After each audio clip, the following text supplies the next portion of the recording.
Alright, so kind of the day off today. We got one of our service vehicles I gotta take down, get some new wheels and tires, and get it licensed. And so I was just kind of a little bit slower day, which is nice. We worked pretty much we worked all Saturday and didn't work yesterday, but yesterday was Father's Day. Um, but I was cleaning out a box and I found this old head. It's well, as you can probably tell from the top, it's a Rainomat, like LA, probably Los Angeles, California, patented. And the really interesting about this, I have tons of old sprinkler parts, old anti-siphon valves, old pop-up brass heads, stationary, shrub sprays. Moody valves, controllers, the whole bit. And but this was a really interesting head. My old boss, my mentor, he had shown me one of these, and I thought that's the coolest thing. I really want that. And then I was out doing an evaluation and some mapping on a site, and I came across this and asked if I could have it for my collection, and they said yeah. So that's how I came up. That's how I came across it.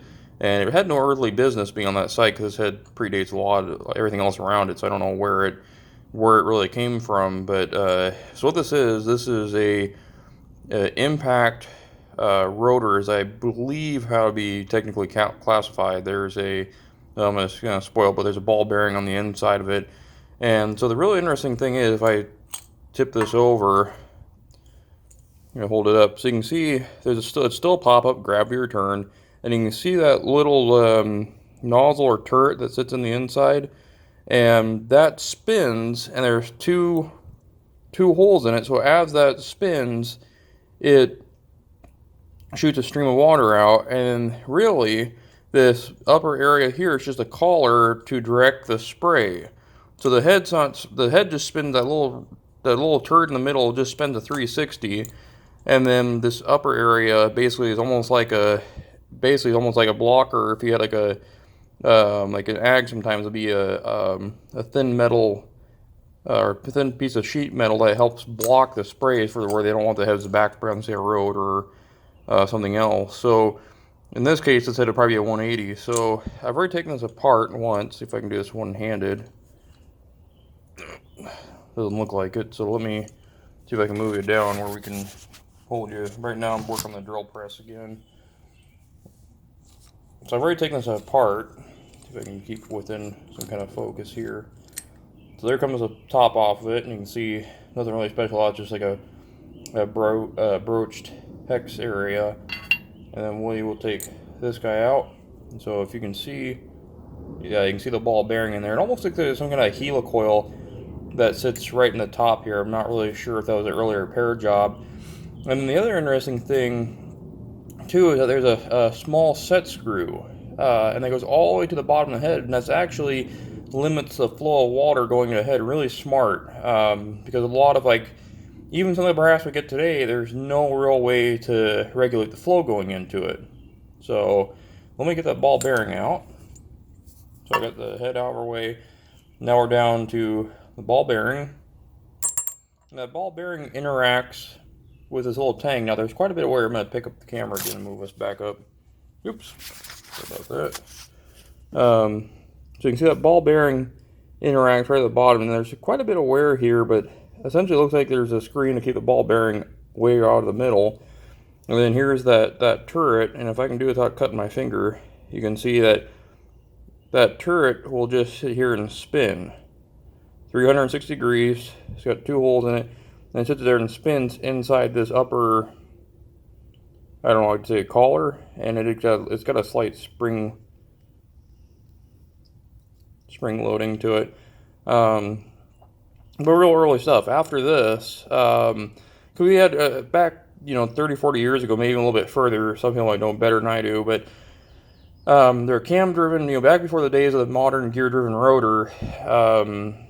There were cam-driven rotors, there were ball impact heads.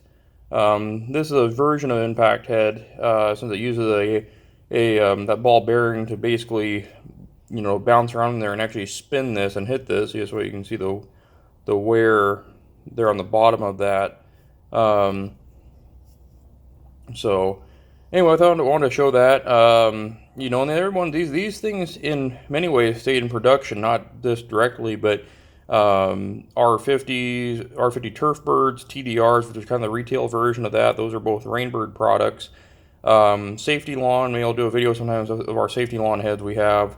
Um, but they were all used steel ball bearings, but they're part circle operations, so they weren't without this collar on top. The turret could actually stop and then come back through a rotation with a left and right stop rather than using a collar to basically direct the spray. So they still had a gear drive. I think they still had to have a gear drive assembly if I'm not mistaken, but we could always go in there further and take one apart. But I just wanted to share that really quick. I love vintage irrigation and learning about how the technology has evolved. And someday I'd hope to be able to maybe recast some of these, just so they're not lost, but recast and make some of these. Maybe make them in like a 12-inch pop-up or a 6-inch pop-up, and maybe even redesign some of this stuff as time and resources allow. So anyway, like, comment, subscribe. I'm always interested in furthering discussion. If anybody's, we also collect things too. So if anybody's got some old heads they don't want, valves, controllers, you can always send me a message or leave a comment. I'll get a hold of you and we can discuss maybe getting a hold of them and maybe doing some videos about them or putting them back in operation. I really like, especially the existing controller, sometimes, having an old mechanical controller with a modern soil moisture sensor on there, some of these things are built to last, and combining some of the old technology and the modern technology, we can still make efficient irrigation with it. So anyway, that's all for now.